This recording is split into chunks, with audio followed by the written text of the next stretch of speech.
Hi everyone, welcome. It's good to have you here. It's been really busy. I have a lot going on and that's exciting. I have no complaints. Life is good. My health is good right now. I feel fantastic. Really, had a rough start to the year, but things have been going so very well with my health. The animals here on the farm are doing great. Doug the dog and Barry are wonderful. I'll try to get some video of them soon. I apologize for the delays. All the animals on the farm are doing well. I have zero complaints. I'm just really busy. Now, being busy is a good thing, right? We want to keep our minds active, which I try to do. And oh, sorry, I forgot I had these on. And they're dirty anyway. We want to keep our minds active and we want to keep doing things for others. That's what this business is about. Of course, it's about making money. I have to be able to earn an income in order to keep the business going so that I can keep doing for others. And that's going really well. Business is going good. I've heard others talk about a slowdown. I haven't had that slowdown. I don't know why that may or may not be, but for me, things have remained busy. And I have no complaints. I've taken on 3 more wholesale accounts, which are keeping me really busy. And I apologize if I keep looking away. The camera and the lighting are still not right in here, and I'm working on that. Hopefully this looks and sounds okay. I have no idea until I see this. I hope it's okay. But I'm gonna be wrapping some soaps here. I'll talk to you a bit more about what's going on, how things are going, but I wanted to come on camera and look you right in the eye and tell you I'm well. And I'm working on some really fun stuff. I promise, this is a promise, not just I'm gonna get around to it. I promise you that I have a really exciting video coming up. I will talk a bit more about that in the video. That I'm just gonna wrap some soaps here and we'll chat some more. And let me know your thoughts. I hope you're all doing well. These are exciting times we're living in, and I'm excited to be in these times and to be feeling good. I hope you're feeling well. I hope things are going good for you too. All right, so big hugs. Come on along and let's chat. Hi everyone, thanks for coming along with me. Been crazy busy, but also just I'm prepping for a trip to Kentucky for SoapCon 2024. I've never attended before, so I'm really looking forward to that. I know I just did the HSC, the handmade soap thing. I did that a few months ago, and I met some really nice people there and found out about this event, which is within driving distance. Well, it's 12 hours, but to me, that's just a little road trip, something I love to do. I would much rather drive. I like flying.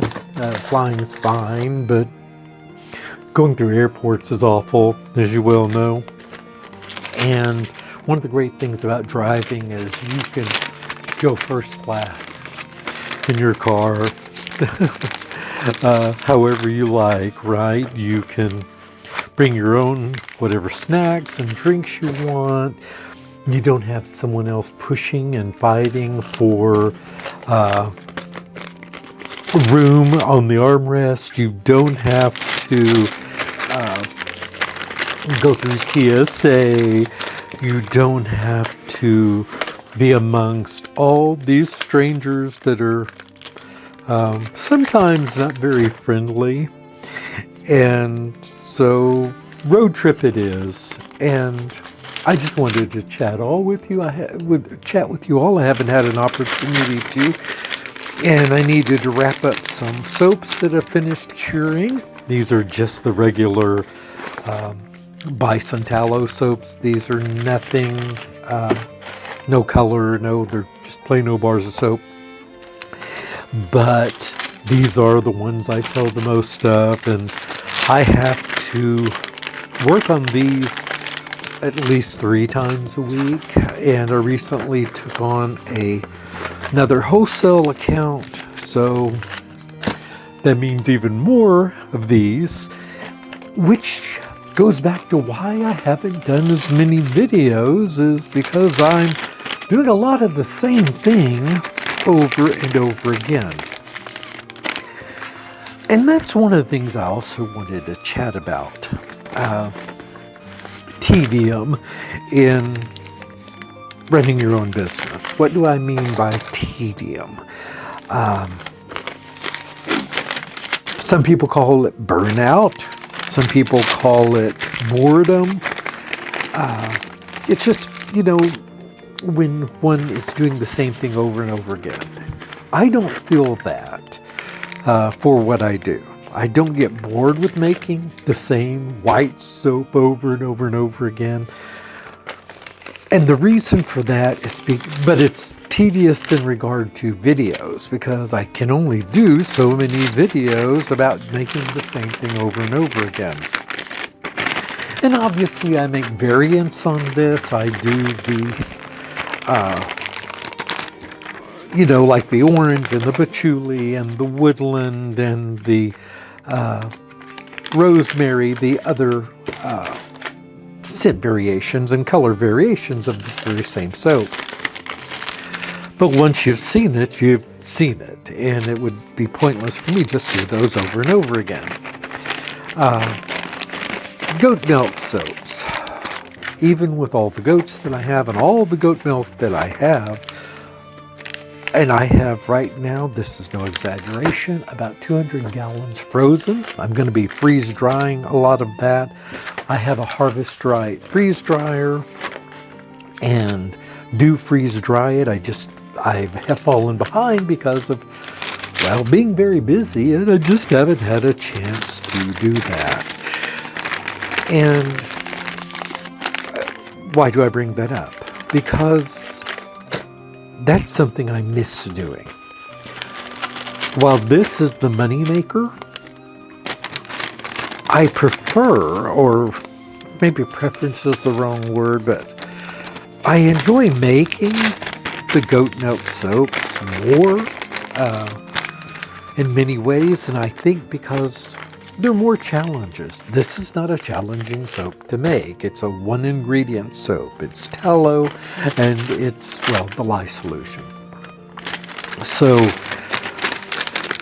it doesn't take much brain power. Once you know your formula and your amounts, which I do, I've made this so many times, I literally can make this with my eyes closed. But I love the challenge of making my goat milk soaps, of making different fragrances and colors and designs. And I had talked to you all before. I've had some oil here that I had cleaned up, but I think these touched the edge of it. That label may be damaged here. I'll look at them as I go along, but I may have to print some more. I miss making more items, more different kinds of things. But let me back up a bit here and talk to you about the holidays. This is early September, and I kind of missed out on doing fall. I did one soap, which I do need to get listed in the shop, but I didn't do I haven't done much for the fall season. I'm already thinking about Christmas and holidays. I'm kind of excited about that because I've got some ingredients that I'm looking forward to using. Oh, going to be doing an outside soaping video. I'm going to try to get that done over the upcoming weekend. And going to make a soap with one of my local botanicals, and thought it would be so much fun to do that outdoors. Everything from the gathering the item to processing it and putting the soap together. And I thought, I haven't done an outdoor soaping video before, and it's cooled down a lot. We've had some rain recently, and the weather is just beautiful right now. I don't know how long it's going to stay like that. A few days, I hope, before it heats up again for that last hurrah before true fall weather comes to Northeast Texas. But I really do want to share that with you all. I think it's going to be a lot of fun. And I'm trying to, when I do videos, inject more of myself in it, not just these overhead videos. Even with this video, you'll see that at the beginning I did an intro. I'm trying to do that more, as much as I'm still not comfortable with my face on screen and doing videos. I'm more comfortable with it than I used to be, and I think that doing more of it will help me to, because I had gotten comfortable. I had gotten pretty comfortable with doing videos, but again, I wasn't going on camera other than just my hands. But I have done a few videos now. The world didn't come to an end. To my, at least to my knowledge, no one ran away in abject terror. So I am going to continue that, to try to do at least the intros on camera. But the big video that I'm going to do outdoors, I'm going to try to do the whole thing on camera. That's logistically a little more challenging for me, as I'm just one person, but I've got an idea in my head about how I can do it. By using my phone to do some recording, my camera to do some, and I have the little, I have a little mini camera so that I can get it at different angles and hopefully be something that is pleasurable to watch. And that will be that's certainly going to be a fall soap. But I'm real excited about bringing on my Christmas soaps again. Those are so much fun. It's my favorite time of the year, and something that I truly do enjoy doing. And I did get a new bag of lights. These are the waterproof motion activated lights that I put in some soaps around the holidays. It's a lot of fun. I will say, and I always do mention that and put that on the soaps too, it is a choking hazard. These are going to be lights that are attractive to little kids, and if they manage to get to the center of the soap and get the light out, it is a choking hazard. So that's certainly something for you to, when you see those soaps, to take into consideration. If little ones are going to be bathing, of course, we wouldn't want to leave them alone with it. Which, actually, children of that age, I don't believe should be left alone anyway when bathing, but I digress.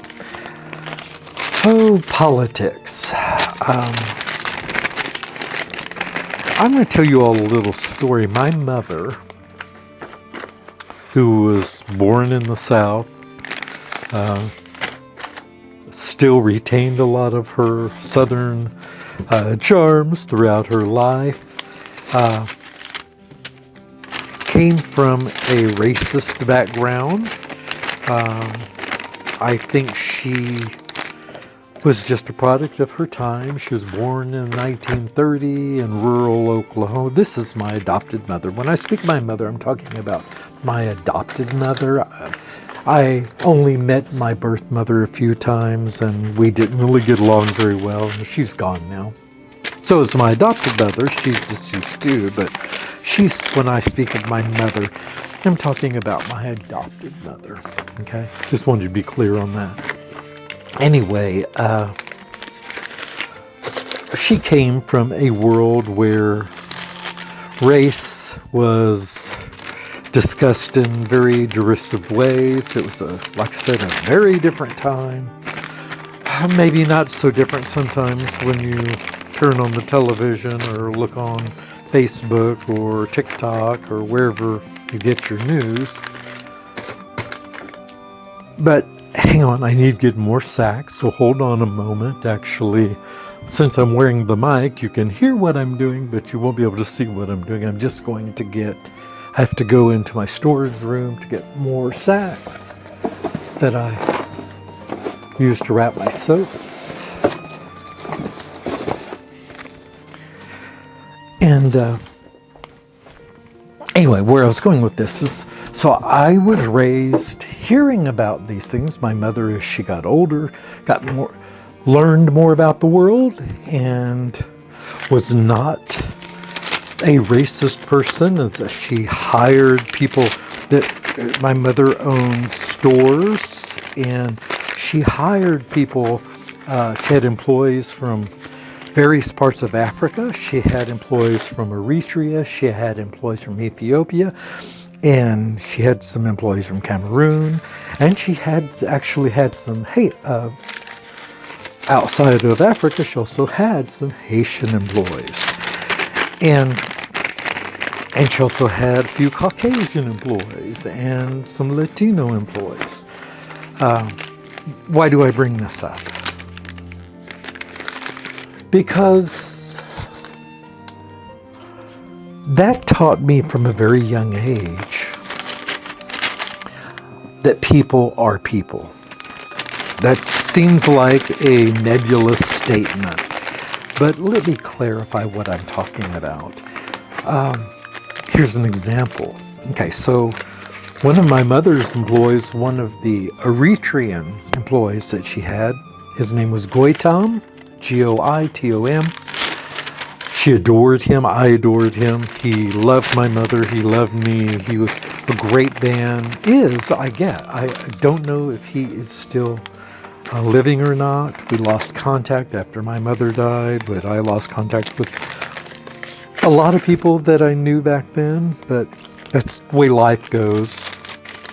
But near my mother's, one of her stores, there was a gas station, a service station, and it was owned by Filipino folks, a man, his wife, and I think a sibling, a brother or sister. It's been a long time. I mean, I think I was 16 at the time, so we're talking about nearly 50 years ago, so I don't remember all the little details. But what I do remember is my mother in her store actually had a break room with a microwave in it.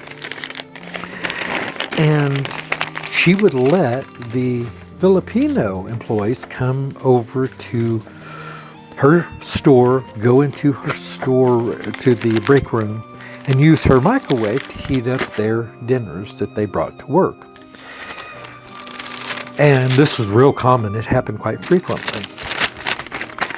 And I remember one of her African employees, Goitom, the one I mentioned from Eritrea, whenever this one guy, and I can't remember the Filipino man's name anymore. I don't know what his name was. I did know it at one time. But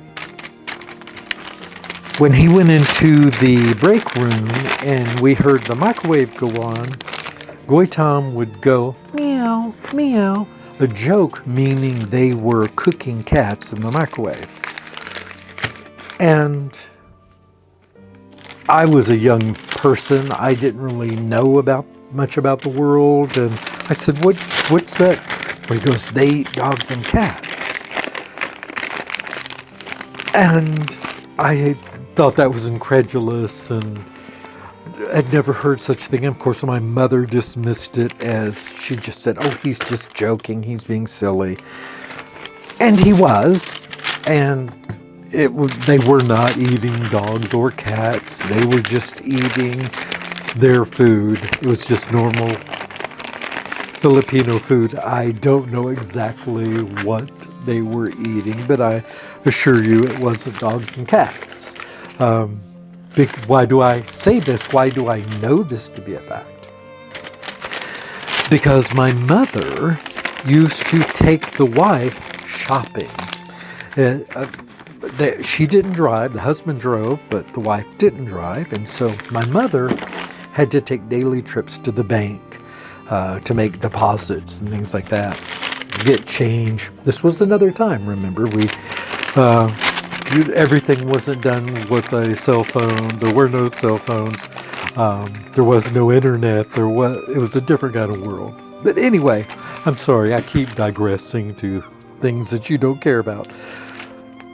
But she would take this woman shopping, and the woman would purchase her meats and her vegetables and stuff, and my mother helped her with shopping and stuff. So anyway, my point is, I suppose, is that somehow rumors get started. People will say things about other cultures, things that they're ignorant of. And when I say ignorant does not mean stupid. It just means you don't have knowledge about a particular thing. Like, I'm ignorant about knitting. I don't know how to knit anything. I admit my ignorance in regards to knitting. That's all ignorance is. It's a lack of knowledge in a particular subject, okay? Now, there is willful ignorance. That's when people refuse to learn the facts about things. That's not what I'm talking about here. I'm just talking about people that don't really know what they're talking. And then there are people who think it's funny to, even when they know something's not true.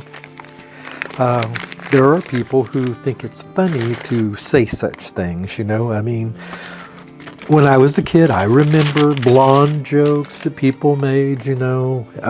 People made jokes about different races, whether it be Italians or Polish people.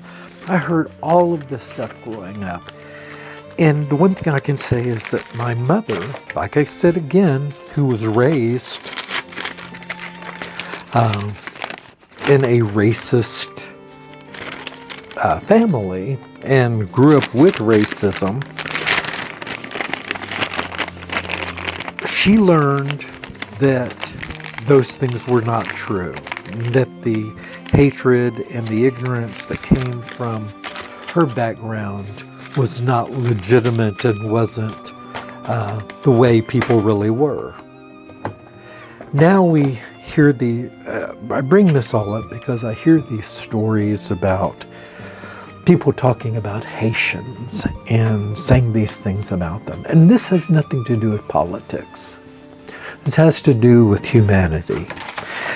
And it is so important that we treat people with respect and that we treat people, no matter who they are, no matter where they're from, no matter what language they speak, no matter, as others have said, no matter who their grandparents were, they're still worthy of respect. They're still worthy of consideration. They're still worthy of not having assumptions made about them based on ignorance. And I bring this up because I hear this so often, these kind of things now online about people. I've heard, when I grew up, people said that gay people were pedophiles, that you had to protect your children from gay people, which is nothing was further from the truth. I'm not going to say that there haven't been gay pedophiles. It's sort of like saying there haven't been women doctors, right? There was a time when that didn't exist. And now we know that obviously women are some of the best doctors in the world. It's like saying that Santa Claus doesn't exist when we know that he does. Am I being silly in some regards now? Yes, of course, because this was getting a bit too serious, I think. But I guess where I'm going with this is that if you hear someone say these things, please try to defend other people. If you hear one of these rumors, let people know that's not true. Are there problems? Yes. Are there people that do bad things? Yes. But can you generalize an entire group of people based on these things? No, you should not. There are a lot of good reasons why this is a problem in our society. And I am getting preachy. I didn't mean to. I apologize. This is what happens when I turn on the camera and talk, which I shouldn't do, I suppose, because I always get myself in trouble. But listen, I'm going to stop now. I will try to put up another video in a few days, the one that I was talking about where I'll be soaping outdoors. I want to thank you for coming along with me today while I wrapped up these soaps, and now I've got to cut some more and get those wrapped too, but I won't bore you with that. Thank you, everyone. Have a terrific day, and I'll see you back soon. Goodbye.